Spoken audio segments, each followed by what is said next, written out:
আসসালামু আলাইকুম এভরিওয়ান, সবাই কেমন আছেন? আশা করছি সবাই যে যেখানে আছেন ভালো আছেন, সুস্থ আছেন। চলে এসেছি নতুন আরেকটা রেসিপি নিয়ে, খুবই মজাদার এবং সহজ চিকেন পাকোড়া নিয়ে। ডিসক্রিপশন বক্সে আপনারা সমস্ত উপকরণের ডিটেলস পেয়ে যাবেন, কোনটা কত পরিমাণ আছে সব দেওয়া আছে। সো চলুন কথা না বাড়িয়ে শুরু করা যাক আমাদের আজকের রেসিপি চিকেন পাকোড়া। বিসমিল্লাহির রহমানির রহিম। আমাদের লাগছে আজকে চিকেন, বোনলেস চিকেন 1 কেজির মতন। এটা আমি লম্বা লম্বা করে কেটে নিয়েছি, কেটে ভালো করে ধুয়ে নিয়েছি। তারপর লাগছে আধা কেজির মতন আলু কুচি, একটু বড় করে কেটে নিয়েছি। লাগছে আমাদের মরিচ গুঁড়া, হলুদ গুঁড়া 1 চামচ করে। তারপর লাগছে জিরা গুঁড়া, ধনে গুঁড়া 1 চামচ করে। আমাদের লাগবে ধনে পাতা কুচি প্রায় 1 কাপের মতন, আপনারা কম বেশি দিতে পারবেন। আমাদের লাগছে কিছু কাঁচা মরিচ কুচি, আপনাদের স্বাদ অনুযায়ী আপনারা দিয়ে নেবেন। আমাদের লাগছে কাসুরি মেথি, এটা অপশনাল, আপনারা দিতে চাইলে দিবেন, না চাইলে দেওয়ার কোনো দরকার নেই। আমাদের লাগছে আদা রসুন বাটা প্রায় 3 টেবিল চামচের মতন, কাবাব মশলা, যে কোনো কাবাব মশলা 2 টেবিল চামচ, লবণ স্বাদ মতন, লাগছে পেঁয়াজ কুচি প্রায় আধা কেজির মতন। আমাদের লাগছে সয়া সস এবং ফিশ সস। এই দুটোতেই যেহেতু লবণের পরিমাণ আছে বেশ খানিকটা, তাই লবণ কম লাগছে। আমাদের লাগবে খাবারের রং, এটা অপশনাল, যদি দিতে চান অবশ্যই দিবেন, না চাইলে কোনো প্রয়োজন নেই দেওয়ার। তো চলুন শুরু করা যাক এক এক করে। বিসমিল্লাহির রহমানির রহিম। আমি সমস্ত ইনগ্রেডিয়েন্টস এক এক করে আমি চিকেনের ভেতরে দিয়ে দিলাম এবং মাখিয়ে নেব খুব ভালো করে। আবারও বলছি আপনাদেরকে, যেহেতু সয়া সস এবং ফিশ সসে বেশ ভালো পরিমাণে লবণ থাকে এবং কাবাব মশলাতেও, তাই লবণের পরিমাণটা আপনারা একটু বুঝে দিবেন, কম দিলেই ভালো, না দিলেও আমার মনে হয় ভালোই হয়ে যাবে, ভালোই চলবে। সো আমরা এখন সব এক এক করে ইনগ্রেডিয়েন্টস দিয়ে দিচ্ছি চিকেনে। আপনারা যদি এই চিকেনটা রেখে দিতে চান এবং পরের দিন ভাজবেন বলে ঠিক করেন, তাহলে পেঁয়াজ কুচিটা পরে দিলেও চলবে, যেদিন ভাজবেন সেদিন। সো আমার ইন্টেনশন ছিল সেদিনই ভাজা, আধা ঘন্টা পরে। তো এই জন্য আমি সব কিছুই দিয়ে নিলাম এবং ভালো করে মাখিয়ে নিয়েছি। এমনভাবে মাখাতে হবে যাতে সমস্ত ইনগ্রেডিয়েন্টস একে অপরের সাথে ভালো করে মিশে যায়।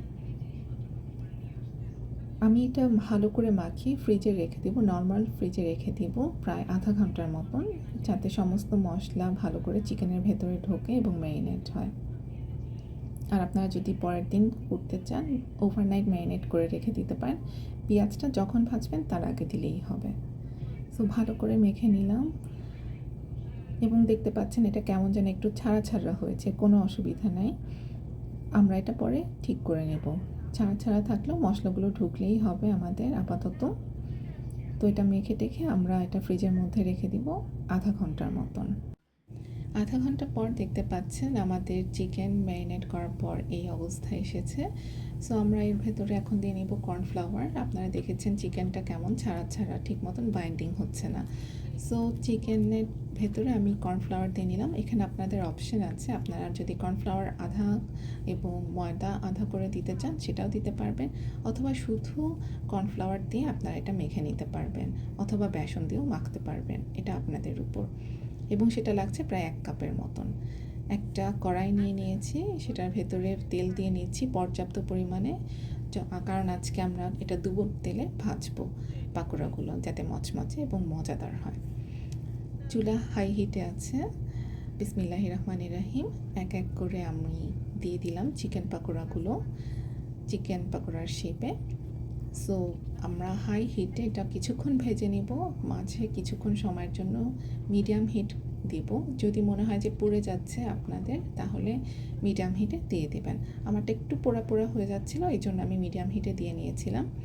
সো আমার পুরোপুরি ভাজতে প্রায় 15 মিনিটের মতন লেগেছিল।